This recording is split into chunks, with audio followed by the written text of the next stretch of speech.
You ever go to see a movie and find yourself waiting, watching the previews for these other movies? And some of them are just plain bad. And you think to yourself, holy shit, who gave these ideas the thumbs up? Well, that's where we're going. Into that writing room to see how a simple idea becomes utterly stupid by committee. This is Outstupid.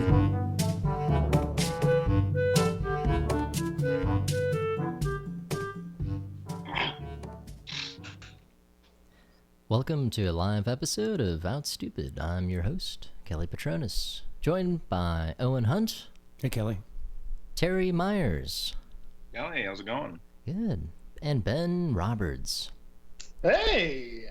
Well, welcome, guys. Welcome to the show. We're very happy to have you on, and got some very spunky... It's a spunky group, I feel. Yeah. And I think we're going to have some Thanks for spunky having us. thoughts. Yeah. I'm going to moderate. Meanwhile, these fellas are going to compete to see who can get the stupidest idea. They're going to pitch an idea, and then the rest of them are going to make that idea even stupider. So before we began the show, I used a random word generator to come up with a couple of random words, which formed the movie title that all three of these guys wrote a synopsis for.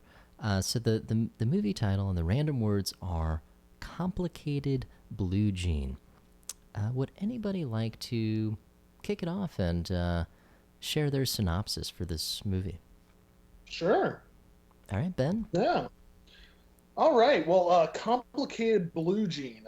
It stars a man named Gene who's very sad, very blue, and to cheer himself up, he steps into a thrift store and buys a pair of jeans.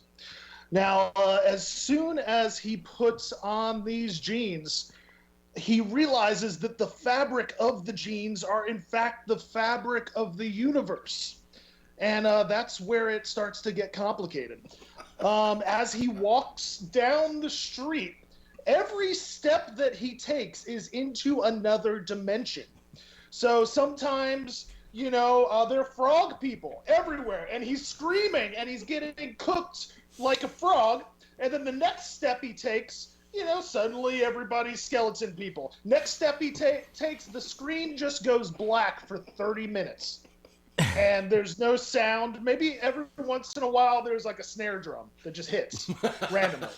And then, it's, music will come in, come out randomly. The Blue Jeans are so complicated that it's really a hard movie to watch.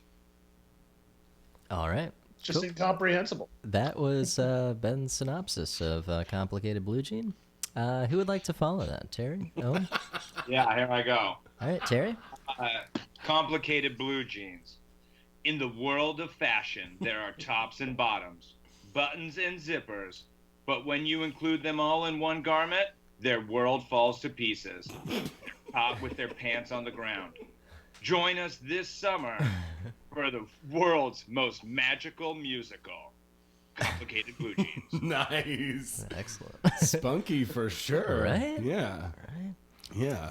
All Last right. and least. Last and least. Absolutely least. Sassy Brooklyn woman, also named Jean, from the Upper East Side, tries to become someone she's not. And she can't help herself because that's who she is someone who can't be themselves. She struts, she's tough, but she's no uptown girl. Complicated Blue Jeans. Wow. All right. Cool. So so now we're gonna go around, and you guys are gonna decide who had the stupidest idea. Really, the outstupidest idea. We're trying to get. It's so stupid that it might be good, right? Let's go back around the circle and just like a few word recap. Just the essence of what your synopsis is. Ben? Complicated Blue Jean. Sad man named Gene buys a pair of jeans, which the fabric of the jeans is the fabric of the universe, and every step he takes is into a new dimension. Cool. Terry, a little recap? Complicated Blue Jeans. It's a musical about a bunch of garment makers that try to put too many things on things. Owen? Sassy Brooklyn woman tries to be someone she's not, but she can't help herself because that's who she is someone she's not. So her name's Jean, and she's also from the Upper West Side and the Upper East Side, and she's no uptown girl. Cool. That was long. Sorry. All right, so what do you guys think? Who had the stupidest idea? I feel like Owen's idea is something I would see in a theater. Like, be like, what is that? Like some summer rom-com Yeah, for sure. sort of thing. It's the one I want to watch the least. A woman named Jean who's not quite sure her name is Jean. By the end of the movie, she figures it out. It's amazing. I think they're all really good. I think Ben's the Jean fabric of the universe. Walking, I definitely, I definitely like that. It's really silly and fun, and Lots of colors. I see lots of colors in that one. I see a lot of like Yeah. like a lot of like fractals and stuff. Occasionally, no colors at all. Yeah. Just black screen for 30 For minutes. 30 minutes, you said. It just says peeking. I like yours too, Terry. The complicated. It's too many things it's just too many things. Too many There's things. too many things that we put on too many things. They're all complicated. They are. All right, now comes the moment of truth. You have to cast your ballot. Cast one vote. I picked Ben's. Okay. Yeah, I'm gonna go with Ben as well. Oh, thank you. I picked Owen's. All right. So Fuck Ben. you, Ben. Yeah. Now we This know. was fantastic. I'm picking the one I want to see the least. Eliminate it. Yeah, exactly. All right. So Ben Roberts has won the first warm-up round. That's really just a warm-up. And but this kind of models how the rest of the game is going to go. And so the next round is going to be a little bit longer. You guys each are going to have 1 minute to pitch a movie idea, right? We need the title and then a short synopsis of a very short synopsis, just the concept, the premise, maybe some characters, and then we'll take 6 minutes, and then everyone collectively is going to yes and the shit out of it, and really flesh out the story. And then I'll give you guys a 1 minute warning, and then at the end of the 6 minutes, I'll ring the bell, and that's it. Ben, are you ready? I'm ready. Okay, would you like to kick us off since you won the first round? Sure. Here's my stupid movie idea of the day. The name of my movie is Jamaica Mistaka. Based on the Jimmy Buffett song of the same name. And it centers around Jimmy Buffett, who sails to Jamaica and makes a mistake. Jimmy Buffett is played by Tom Hanks at the very peak of his coronavirus illness. So he is sweating and coughing and just looks awful the whole time. I'm really glad he got better, but this was filmed during him at his sickest. He has a pet parrot that is voiced by Jonathan Davis from the band Korn, and he does a lot of scatting, kind of Jamaica mistake, Jamaica mistake, and basically the mistake that Jimmy Buffett makes is he smokes a blunt so dank that it permanently paralyzes him from the waist down, and the rest of the movie he just crawls around Jamaica gathering supplies to build a wheelchair. All right, so that's the pitch. Quite a long pitch, and you guys ready to hop into the exposition here? Yeah. All right, I've got 6 minutes, and go. So Jimmy Buffett takes his parrot, and his parrot's like, "Talk to me," you know. It like screams at, it's like screaming instructions to him. It's telling him exactly what to do, step by step. and he's just listening to the bird. That's the singer from Korn's voice. All day. I dream about sex. Yes, all day. I dream about sex. Yes. I should also point out that the music licensing budget of this film is very small. So the only 2 songs that they have licensed for the film are the song Jamaica Mistake and Freak on a Leash. And they play interchangeably in their entirety for each scene. And they're actually covered by each other's band. So the Jimmy Buffett song is a Korn version, and then the Jimmy Buffett does their Korn song in his style. So I'd actually love to hear that.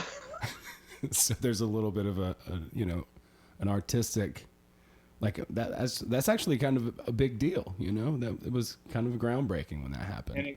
But it works too, because the parrot, that is Jonathan Davis from Korn, has those big long dreadlocks, but like it's not metal dreadlocks, they're reggae dreadlocks. So like he can go both ways, right? And sometimes he's just pecking at Tom Hanks' head, Jimmy Buffett's head, for 10 minutes at a time. It's brutal. And Tom Hanks is there, and he really looks awful. I mean, he is super sweaty. He's snotty. He can't breathe. He's got a whooping cough. He's like Freak on a Leash. Yeah, he's like doing that thing that's like, like every breath he takes whistles into his lungs, and he is basically a freak on a leash, But since he's Tom Hanks, like it's Tom Hanks playing Tom Hanks, so like he's just like telling these stories of like, remember when I was in fourth, and like he has these beautiful monologues that just sound absolutely horrible that go on forever. Yeah, and every once in a while, the camera just zooms into Jimmy Buffett / Tom Hanks' face, and he looks at the camera and says, "I made a big mistake." Yeah. He has all these puns from his movies. Like, I'd rather be here. Nope, that's a bad one. Apollo 13. At least I'm not big, right? Like, we already did big. Wilson, oh Wilson, will you keep me company while I'm not feeling so well? Yeah, a lot of scenes are just straight rip-offs of the movie Castaway, verbatim. Except for there's a parrot instead of a soccer ball. But he can squeeze the parrot to do the song from Big of Heart and Soul.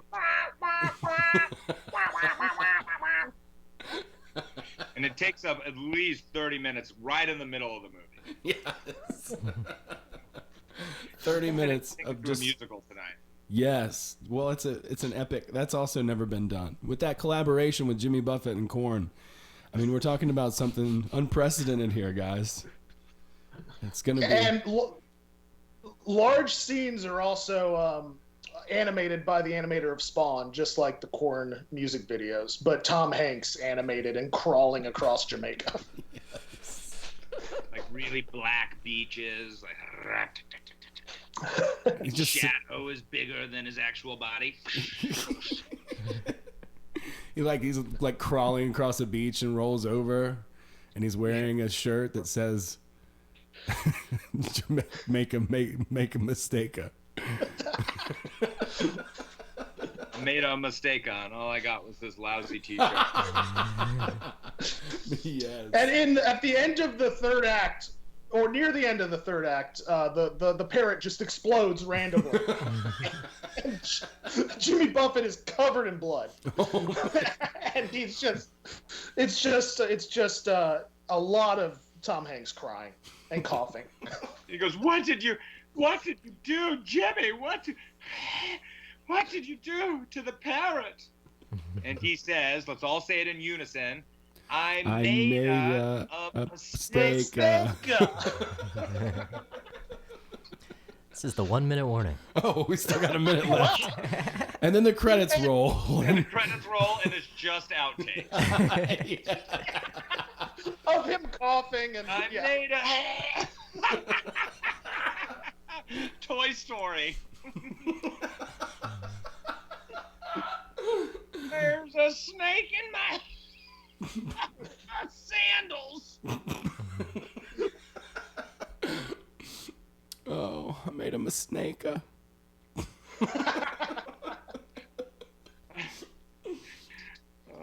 And then after the credits roll, you have to watch. There's about 20 minutes of him just crawling across the beach. It's just the sound of waves. And moaning, faint moaning. In the shadow, it's just like you can see the fingers just like grip into the sand and like pull them down there. All right, that was Jamaica Mistaka, pitched by Ben Roberts. All right, that was bravo, good job, good work. And we'll come back to that. We'll come back for a little recap at the end of this round. But let's onward and upward. Terry Myers, would you like to pitch next? Yeah. So my movie is called Desktop Hero. And it's a story of an old man with no internet that can change the world by playing solitaire and Minecraft. And he had no idea that the moves he made had effects on the world. Awesome. Till now. I love it. Cool. All right, you guys ready? Let's go. So, little does this guy know, he's just playing solitaire in Minecraft, and I mean, he's literally in the geopolitical driver's seat for the entire world, not even realizing it. He's just like clicking here and clicking there, and the Minecraft he clicks, and a naval base explodes if he clicks certain things, and is having, nobody knows what's going on. People are freaking out. They're trying to find out who's controlling everything. This guy doesn't even realize he's in control. It's just crazy. Yeah, so these explosions start happening, but then, and then he moves to solitaire. He moves back and forth. In fact, I think he has 2 desktops where he's playing. And every time that he gets an ace, that he gets to move to the top of the screen, a new world leader is put forth into action. And so when the bombs go off, people assume it's these people. And he calls his grandson for help because he doesn't quite understand what's going on his desktop, and his grandson puts together the pieces of the puzzle, and he realizes that everything that his grandfather does in his solitaire game makes these... His grandson had to come over because his computer needed to update the software, and he didn't understand that. So, and there's... Yeah, you go. And there's just this giant updating symbol in the sky while this is happening, and it just keeps updating. And they look out his grandson looks out the window and he says, "Oh my God, it's been you the whole time." Because there's a world with the big scoreboard in the air, that other movie. But so everyone kind of sees what's happening, and they can't figure out who's controlling that until this. And so the people get really upset, and they want answers, and there's going to be lawsuits from this. So people aren't just going to have their lives treated like they're a game, like a solitaire game, or but the computer's still updating, though. It's taking forever, and we wait patiently for everybody to figure out exactly how to proceed in this. But of course, the computer has to be updated because there's got to be evidence. There's got to be proof. Yeah. So while the computer's updating, these new dictators that have been put out into the world start making their own moves, and they start going, they start blowing shit up and going crazy. And while we just need the system to reboot so that he can get back on and shut them down, collect all the cards, get the bombs to explode again, but now he's playing offense, And we're just in the first act.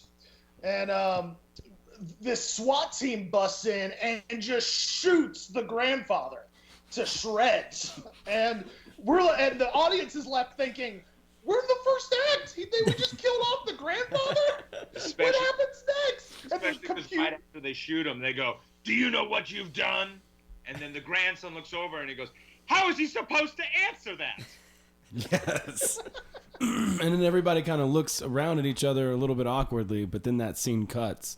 And then we go into the FBI's office, and our agent, Scully and Crossbones, is going to solve this, by God, because he has the best record in the FBI as an agent of solving these types of crimes. He's going to get into the computer. It's still updating. He's going to get into the computer. He's going to prove what this guy did and restore balance to the world, put the computer in the hands of the other guy who is going to be some dude named Steve, who's just a regular guy. In here, we need to get in Steve. And it's Steve Jobs, actually, because it's updating from Windows 98. Boom. Yeah. And Bill Gates can't do it for some reason. He needs to call in his nemesis, Steve Jobs. So the whole second act is about unlikely duos working together. And the whole second act is filmed like a documentary, like this happened in the 90s, after the grandfather's shot to shreds. And at this point, it's just a lot of interviews with people who worked at Mac and Microsoft back in the 90s when this was happening. And it kind of gets boring because of all the interviews. 1 minute warning. Never forget the first time that I got the call that my operating system was in charge of blowing up the world. But I had to get together with old Steve so that we could make things happen. And then, just like that, when you were about to be bored to death, the third act happens. And that's when things just start exploding. And you don't know why. You don't know why things are exploding, but for sure, the computer must have updated. We jump 10 years into the future. And there's a little baby with an iPad just slapping at it. And it's the grandson's little baby boy, and he has inherited the powers of his grandfather, and that little baby boy is just blowing up everything. Mm-hmm. And at the same time, there's this whole like philosophical thing of past lives, So we're kind of like learning something like, oh my God, my grandfather's now my baby.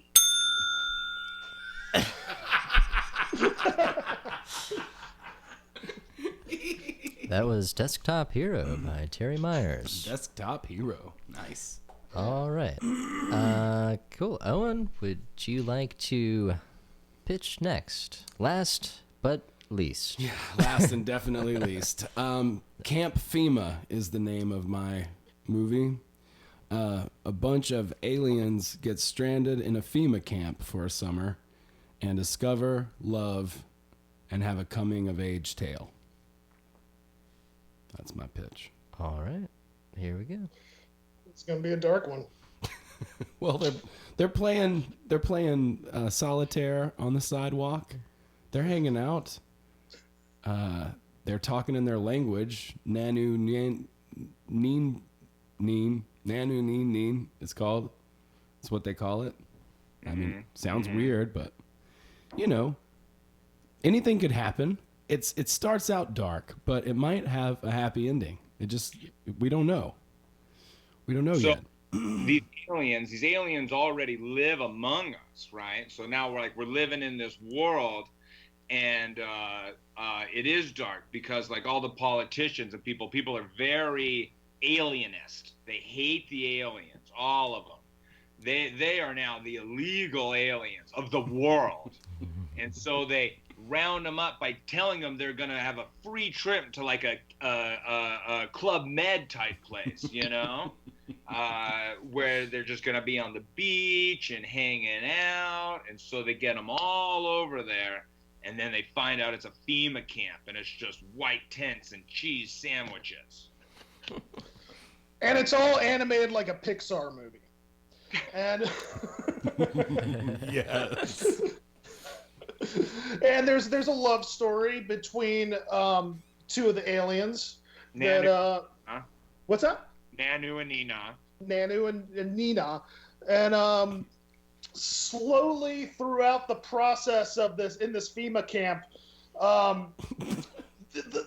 there's all these volcanoes that surround it, and the FEMA camp is the only thing that is untouched in the world by the lava. And so now everyone in the world wants to be in this FEMA camp. Yeah, it's like it's pretty cool. Sounds like a bad place to be, but the aliens, they really know how to party. And they don't need any substances because their consciousnesses are so advanced that they can get drunk or stoned or a buzz or whatever just by thinking about it. And then they just do. And so they party, and they have special powers. So any of the labor that they have to do, it's really easy. They can just make things levitate and cut holes in things and bend things with magic powers because they have magic powers. And Inu and Nina, they always try to keep them separate, but love's that strong, you can't keep apart. Yeah, so all the aliens are just releasing these endorphins and MDMA and like acid and all these things in their mind all the time because they're just laughing at the devastation around them and they're just having a good time. And Nanu and Nina start to think about the rest of the world and how they need to save it, and that if everyone can just be high all the time and create all these things, they feel like that they can create peace together, that they can conquer the volcanoes and restore the world to its normal way. And in the way, chance they fall in love. And at the end of the second act, half of them OD on love. They just drop dead from love because it's such a powerful drug. And then the world government comes in and illegalizes love. So what are they going to do now? Love's illegal. It's too potent of a drug. Classic. Yeah, and by this point, there's just, a lot of people who have OD'd on love, and there's a lot of fear about it because love is very contagious, and there's a lot of fear in society about it, so people are very, standoffish, and they're afraid of what these aliens did by, sucking on that love vine so hard. And Nanu and Nina, who are obviously played by Julia Roberts and Edward Norton. Of course. Need to go get love out of the way. That could be the tagline. They got to get love out of the way. Yeah. So they they have to reteach the world to hate. So they go around and they teach people racial slurs and weird stereotypes about people, that people go, yeah, I have noticed that group of people doesn't like to use crosswalks. 1 minute warning. So they go to a rehab facility for love, to fall out of love with the help of courses and finding things other than love to invest in, like hate. And some of them just play solitaire all day, or they all switch to drinking and doing heroin because you're much less likely as an alien to OD on heroin than you are to OD on love. So pretty much the third act is just them shooting up in this FEMA camp. And then all the aliens die from drugs, but all the humans are left with all the love that they have, and it makes the world a better place. Yeah. Who saw that Bravo. amazingly beautiful, happy ending coming? I loved it. See, I loved it. I cried. I mean, I love to go dark because look what happens. That was I felt the Care Bear stare. You go dark enough and the light will shine through. That's right. That was Camp FEMA, pitched by Owen Hunt. All right, so we've gone through this round, and now we've got to Now comes the hard part, guys. We have to decide who had the stupidest idea. But first, we're gonna go back through, and starting with Ben, we're gonna have a little recap of what the pitch was, but also all the things that were added to the pitch in the exposition. And Ben, if would you like to give us a brief recap of Jamaica Mistake?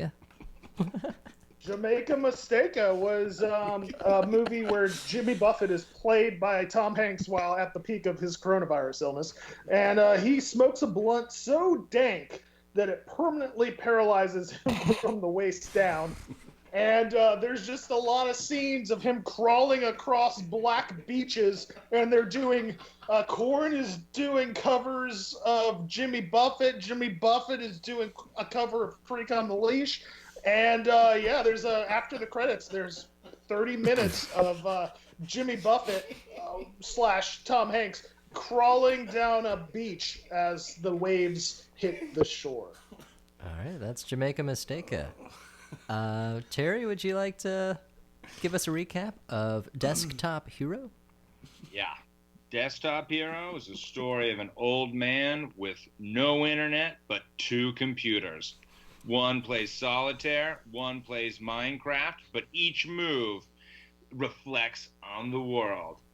When his son finds out, the FBI comes in and kills him. And all these new dictators have taken over. And then the son's wife has a baby, and we find out there's such thing as past lives, and that the new baby, the son's son, is actually his grandfather. Now watch them all together try to make the world a better place. Wow, great pitch, man. Great recap. That's Desktop Hero. Owen, would you like to give us a recap of Camp FEMA? Sure. A bunch of aliens get stranded in a FEMA camp for a summer and discover love, and then a coming-of-age tale ensues, and then another tale of woe ensues where they start to access different parts of their consciousness, overdose on love, and then they start to use heroin. But then all the humans live, and they get to keep all the love, and the lava goes away. Cool. So that's Camp FEMA. So it being a live episode of Outstupid, we have the luxury of getting some input from our live viewers, or really listeners, right? Good news is your ideas were very stupid. The bad news is that we had 3 viewers, and I think you guys killed one of them. Oh, no. And now we have 2. So they haven't weighed in, but so it's entirely in your guys' hands. What do you think? Who has the stupidest idea, and why? I liked them both, but Desktop Hero, it made me think, made me confused, made me feel stupid. I like it. I like Desktop Hero too, but I love Jamaica Mistake. That one's got my vote. Just the Jimmy Buffett Korn exchange and the Tom Hanks playing Jimmy Buffett at the peak of having the coronavirus. Just those elements are enough for me to laugh a lot as a result of that pitch. But both of them are very funny guys. Yeah. I mean, I don't know. I think I'm going to have to go with Jamaica Mistake. I mean, the casting alone. It was hard to land Tom Hanks during that period in his life. You know, it was very specific. It's like, I don't know, like that movie that they filmed over 20 years, you know, like it has to be a specific moment. And like everything had to fall into place for that movie to happen. And to see that parrot with corn draws, the dreadlocks. I would say, ooh, that movie sounds good. Mm-hmm. Yeah. I will note that a commenter on YouTube says that all 3 were gold, but I gotta say, Jamaica Mistake. I mean, come on. So stupid. I don't know what that says about Ben Roberts, but he's onto something good, I think. Pretty stupid. Well, Ben, I think you won that round as well. That's the meaningful round. And what that means is that you win absolutely nothing. But You're running away with the bad ideas. our heartfelt respect and pity, because you have to live with these ideas now. I do every night. And Jonathan Davis was very hard to work with. Cool. Are you guys ready for one final round? Yeah. So this is going to be the speed round. All right. So that was really kind of a second warm up. I'll be honest, because the speed round, it's not for everybody. Really? Speed round is not for the faint of heart. The speed round is only for the wittiest, stupidest individuals who can just blurt out the first thing that comes to their mind. Right? We're only going to have 3 minutes to flesh out these ideas. Some of those ideas, you're like, this is too long. This is too long. But now you got complacent. You're like, that was a lot of time. I've only got 3 minutes to get, the beginning, middle, end, characterization, themes, maybe casting, you name it. Yeah, I got an interesting idea that I want to try on this. I'm excited. Yeah, so no holds barred. Jump on in there. Ben, are you ready to kick us off since you won that round? I'm ready. Okay. Okay, so yeah. What? No. Go ahead. Yeah. Okay, so I'm not going to start with the title because the title is a big part of this.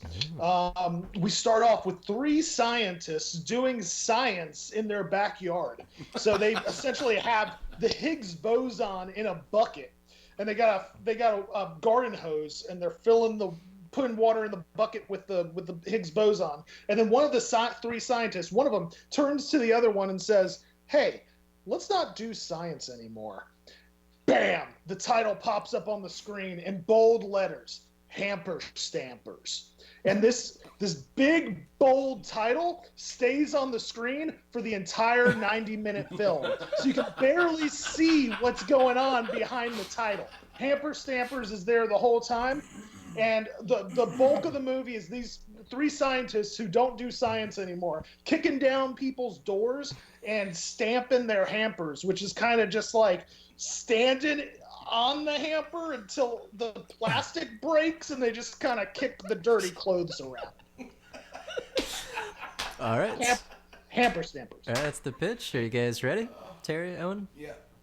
All right. I'm beginning the 3 minutes. Hamper Stampers. Yeah. So they're going around. The movie starts out with them standing on a hamper, and you're like, "What is this? I've never seen this before." And they're threatening the people. They're going to crush their. I'll do it. I'm going to do it. And then they do, and then they kick the clothes around, and then it cuts into a conversation that they had months prior to. When they were practicing science, before they had stopped doing it, science.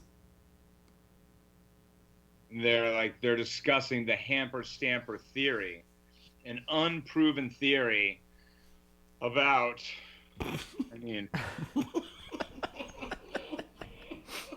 about how these hamps need to be stamped, and I'm not quite sure what it's going to prove. But I'm sure Ben does. Oh, yeah. I mean, they talk about the theory, but they have to specify that this is not science because we quit science at the beginning of the movie. We said, let's not do science anymore. And, I mean, I got to say, we got some big names in this movie.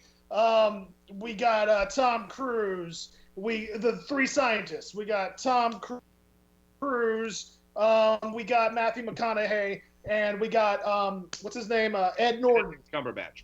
No, not Ed Norton. Ben Cumberbatch Man. But you can barely ever see their faces behind the big title Hamper Stampers that is in front of the whole movie. So it's like you could have cast anybody, but you get glimpses of parts of their faces because the title stays throughout the entire film. But see that's the whole thing. Like the reason we can't see is because we're blinded by words.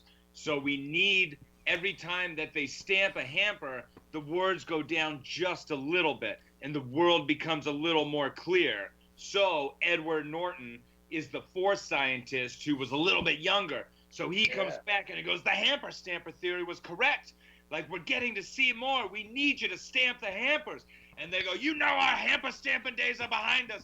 We can't stamp the hampers anymore. And Edward's like, we need you, Benedict. We need you. And he convinces them to go out. They stamp one hamper, and it goes down, and they go, is each one going to be enough? We have to make it enough. 30-second warning. Yes. And they go around and they finally they stamp the last hamper, and all the words go away, hamper stamper, finally, because all the hampers have been stampered, and it's done. The work is over. That's the end of the movie. All right, that was Hamper Stampers in the speed round, pitched by Ben Roberts. Good stuff, guys. That was definitely spunky and very funny. Terry Myers, I think you're next in the rotation. Would you like to pitch something? Yeah. My movie's called Lazy Rivers. And the reason all of their albums are only named after colors is because Rivers Cuomo is one lazy lead singer who's also stuck in a water park. Can you get out? Red, green, we're gonna see. Cool. All right, you guys ready, Ben and Owen? Rivers Cuomo has been in that water park for so long, and he's so bored with all the bonsai pipeline and the other types of rides. I mean, he really wants something new. He wants a new ride in the park. He really, really needs that because he's lazy, and he wants to, continue to do stupid crap in the park and not do anything with his life because he's really lazy, and that's why the albums are just colors. Rivers is a person that just like needs to be inspired, but right now he's at like an all-time low point. Like he's just in this tube and he's just slamming vegan hot dogs and drinking beer, and he's gained a lot of weight. He looks like the original bass player that was in rehab, probably still, but someone needs to create something to inspire Rivers to roll out of his tube and put down his hot dogs and write something. And the real turning point of the first act is when he just drowns this kid. And even the mom just turns away and lets him do it, and it's a really intense scene. I mean, and the soundtrack is just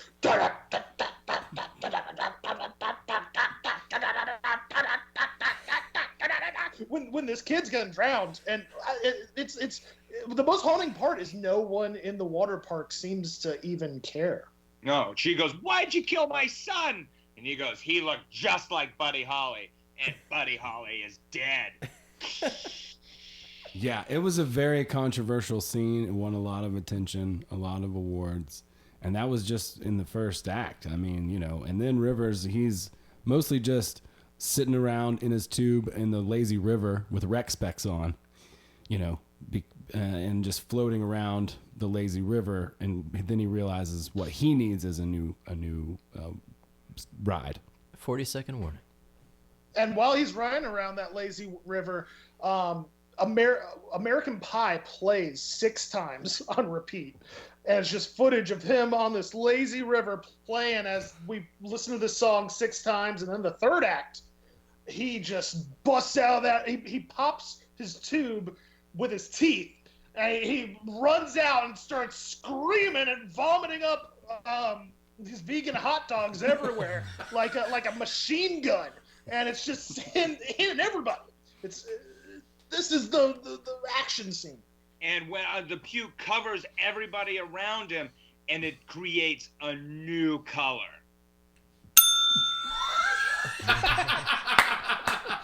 Yes. Oh, that's great. That was Lazy Rivers, pitched by Terry Myers. That was great. In the speed round. That was cool. That was spunky. What did I say? What did I say? You did say spunky. Yeah. I don't think I've ever heard you use that word before today. I only use it once a year. Yeah. Wow. One day out of the year. Appropriate time to pull that card. And that day I use it almost every other word. It's a good word. I agree. Owen, would you like to pitch an idea? Yeah. My idea is it's a remake of Jurassic Park starring Chevy Chase as the lead. I think probably any movie would be better with Chevy Chase in it, but particularly I think that the plot line of Jurassic Park changes dramatically if Chevy Chase is the lead scientist. Is the title just Jurassic Park? It's called Jurassic Park starring Chevy Chase. Cool. All right, you guys ready? Terry, Ben? I'm ready. All right, let's go. So in the first scene where he's talking to Ellie Sadler, and he's like, kids smell, and she's like, they don't smell. He's like, wait, what's my line? And it totally breaks the fourth wall. The director's like, who is J.J. Abrams? J.J. Abrams says, kids smell. You keep saying kids smell. And he's like, fuck you, J.J. And he storms off. And the whole crew is like, wait, what do we do? And then Ellie Sadler, who is just played by this no-name bag lady from Oklahoma, she is suddenly the lead star of Jurassic Park starring Chevy Chase. And she knocks it out of the park. And she has to do a Chevy Chase impression the whole time. You know, like she's doing these long, like thoughtful scenes, like underneath a boardwalk. And like whenever anybody like says, why you doing this, bag lady? And she goes, because I'm Chevy Chase and you're not. Yeah, and I mean, she kills it. She does such a great job at his ability to do physical humor. She just does it. She's like a female Joel McHale. I mean, you know, like every scene is just gut-wrenchingly hilarious because of the slapstick. It's just insane. And toward the end of the movie, there's the two velociraptors start to come after Chevy Chase and or the bag lady that's playing Chevy Chase's character in Jurassic Park, featuring Chevy Chase. You know, and like the raptors are going crazy. They're jumping the walls. They're eating people. And they're like, what are we going to do? And then out of nowhere, Laura Dern shows up, dressed as Batman. And it's like, if we could kill that guy in Santa Cruz, we can kill these velociraptors. All of these things. You know, and then Goldblum is like, I've been in the basement the whole time. And it should be noted that Goldblum, or I guess Ian Malcolm, is played by Joaquin Phoenix. And he really overdoes it. There's one scene where he's trying to get the line out, life finds a, and he just crawls into one of the incubator refrigerators where they keep the dinosaur jizz. And he just shuts the door. And he's in there for a good portion of the movie. And then he pops out and he starts doing a dance and smoking a cigarette. And it's I mean, that part was fun. That's where the Sorry, I didn't give you guys a warning because you were on a hot tip there. That was so fun. That was Jurassic Park starring Chevy Chase, pitched by Owen Hunt.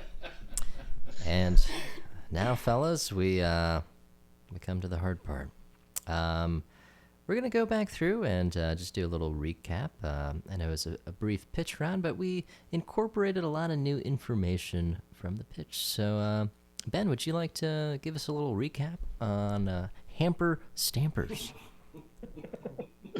Yeah, Hamper Stampers is a movie where three scientists who quit doing science just kind of stand on hampers until they break, and then they kick dirty clothes around the room. And Yeah, slowly, the more hampers they stamp, the smaller the title gets that was blocking the screen the whole movie, so you can't see the faces of the big stars who are in it. And yeah, it's a classic. All right. Instant classic for yeah. sure. Terry Myers, would you like to give us a recap of Lazy Rivers? Yeah, Lazy Rivers is the story of Rivers Cuomo, who has just become uninspired. He's eating vegan hot dogs, and he's in that lazy river at the water park, drowning people that get in his way. And when somebody pops his tube and he flies out of the park, he gets sick, throws up everybody, creates a new color, and a new album. I gotta say, some kudos to Terry because I think he has the best recaps. I will say that. Bravo. Good recap. Yeah, good job. Hell yeah. Owen Hunt, would you like to give us a brief recap of Jurassic Park starring Chevy Chase? So Jurassic Park starring Chevy Chase is a lot like Jurassic Park, but they break the fourth wall immediately, and Chevy Chase flips out and leaves the set, leaving this lady who is a bag lady from Oklahoma to step in and fill his role at the last minute. And she crushes it and does an amazing job. And and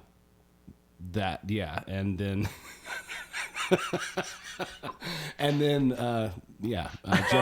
Jeff Goldblum of Tom Hanks from the first movie. That's right. And then Jeff Goldblum was locked in the basement the whole time. In the basement. Like he should have been. All right. And I will remind our listeners, since it is live, that they can weigh in on what they think. And you know what? We might take it into consideration. We might just not. What do you guys think? What do you guys think? What you fellas thinks out here, huh? What's the stupidest idea? Or what are stupid aspects of some of these very stupid ideas? Jurassic Park is one of my favorite movies. So the concept of a reboot infuriates me. But also I love Lazy River. It was inspiring. Makes me want to go to a water park when all this is over. Aw, that's a dirty place to be. Never really thought about it too much, except for all those kids that got E. coli. Now that makes sense. Yeah, I tend to agree with Ben. I think that I gotta say, Hamper Samper, that shit's funny. But I really liked Lazy Rivers. I think Lazy Rivers is the winner of this round, in my opinion. Because as soon as you put him on a water park, I was just like, all right, you got me. You know. Yeah. I mean, Rivers Cuomo in a water park, like, come on. You gotta see it. He's getting fat on vegan hot dogs. I do love that in Jurassic Park, that Chevy Chase gets first billing and quits within the first 10 minutes. Yeah, that was definitely a cool twist. Name's number one on the call sheet. So, like, that's incredible. But then, I mean, just the sheer waste of money in hamper stampers is, you know, I mean, I think it's a metaphor for America, you know? Yeah, it's a very tough decision. I will note that a couple listeners have weighed in on Jurassic Park starring Chevy Chase. But I mean, it's a bad idea. You know, yeah, it's a very stupid It's idea. really stupid, yeah. Chevy for anything these days is just ridiculous. Yeah. But ultimately, it is up to you guys. So where are you going to cast your ballot? I'm throwing down on Rivers. Lazy Rivers. Yeah. Yeah. I mean, I'm going to vote for myself, baby. Lazy. Yeah. Lazy Rivers takes it. Let's see this movie. Yes, I definitely want to see it. Ben, what do you... Yeah, Lazy River. Yeah. Cool. All right. It's a 100%. sweep. It's a split with the listeners, but it's a sweep amongst the contestants, and you guys matter more. I'm sorry. No, you guys in who Are are watching always this are wrong. awesome. Terry Myers, congratulations. You won the speed round. You Yeah. win the same thing Ben Roberts won in the long round, which is nothing, except you win less because there's not another round that you get to begin here. But maybe you can begin kind of our decompression round. We'll take just a minute or two and discuss like what made these ideas so stupid or good, or were the stupid ideas even the good ones? What do you think? What worked and what didn't? You know, I mean, it reminds me of the classic phrase, like, it takes a village, you know? Like, I can come up with something dumb, and I can come up with something dumb real fast. But when I'm surround myself with equally as dumb people, we can really make some bad decisions.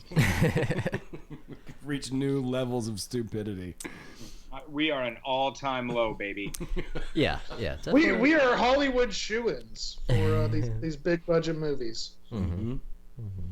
It's true. Yeah, I mean, I think what's fun about it is just the absurdity and leaning into that. And I think that absurdity and that ability to take a risk, you know, Right. to say something ridiculous that doesn't make sense and, you know, subvert your sort of inclination towards logic. Like, just that alone is worth the exercise, you know. And usually that's a fun way to find a new angle, like, and how predictable were any of these. You know, even after you hear the pitch, you still don't know where this thing's going, and I think that's really fun. Yeah, that's true. Yeah. Yeah, I think Jamaica Mistake was in itself was a mistake. I made a big mistake. Yeah, and I think that's the beauty of this, is that there's no overhead in a thought experiment. There's just maybe like an hour of your time, but you guys made some beautiful mistakes, and that I was happily witness to. And yeah, thank you guys for participating. Owen Hunt, as always, thank you for joining. Yeah. And I should also note that if you guys have any plugs as I outro you, feel free to plug anything. Owen, do you have anything to plug? Yeah. What we've been doing every week right now over the quarantine, we're doing 3 radio shows, and we'll maybe do a couple of speculative shows too, to try out some new concepts. Maybe a prank call show.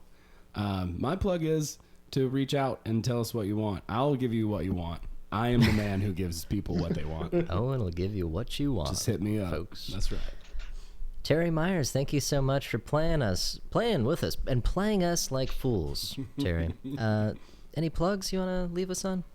Yeah, I'd like to plug. I host an open mic every Thursday at 8 o'clock on Facebook. The Facebook group is called Outbreak Open Mic. The point of the open mic is that anybody can do it. So, like, we're all stuck in our houses. We're all going crazy. So let's put it on camera, you know, whether you're telling jokes, doing stand-up, doing improv, doing sketch, making up silly songs, or just being weird. Put it on camera and submit it to Outbreak Open Mic. We set it up on our Facebook group, Outbreak Open Mic. Search it, like it, and we have a show tomorrow around 8 o'clock. Be there at 8 o'clock, and hopefully I've had it uploaded by then. Cool, yeah. And my understanding is that all the content gets deleted afterwards. Is that right? Yeah. So to make it like an open mic and let people not be scared that they're gonna put something on tape and have it live forever. Yeah. We delete it the next morning so that we can all be as silly as possible and not have to worry about any outcomes of it. In fact, I don't even watch any of the submissions beforehand. I just put them together. put your Instagram and your Venmo on there, and we all watch it together, and it's really fun. It's really fun. Like, it really is very, very fun. I encourage everybody to watch it and submit to it. It's great. And Cool. Flying Squid Comedy, you guys have been in it basically every week. So thank you guys for participating. Cool. Thank you for doing that, Terry. Yeah, if I could just say, it is awesome. It's really cool. It's really shaping up to be an amazing community, and people go there every week. And really, honestly, Terry, it's way bigger than an open mic.